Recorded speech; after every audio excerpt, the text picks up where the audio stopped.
Cilvēki saka, kāda jēga runāt par pagātni, jo pagātni taču nevar mainīt. Tik tiešām mēs terapijā, pat neatkarīgi no terapijas veidā, mēs pievēršam daudz uzmanības cilvēka pagātnē, viņa pieredzē, ģimenē, bērnībā, skolā, jaunībā, ar draugiem un tā tālāk.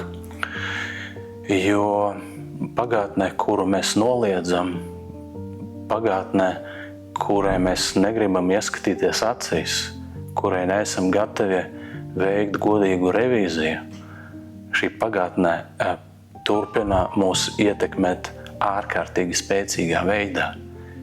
Īpaši tā pagātnē, ko mēs noliedzam, lai nesatiktos ar to, kas tur sāpīgs, kas tur apdraud mūsu ideālus, palīdz uzturēt mums kaut kādas ilūzijas. Tāpēc godīga satikšanās ar savu pagātnes pieredzi ir ļoti svarīga psihoterapijas daļa.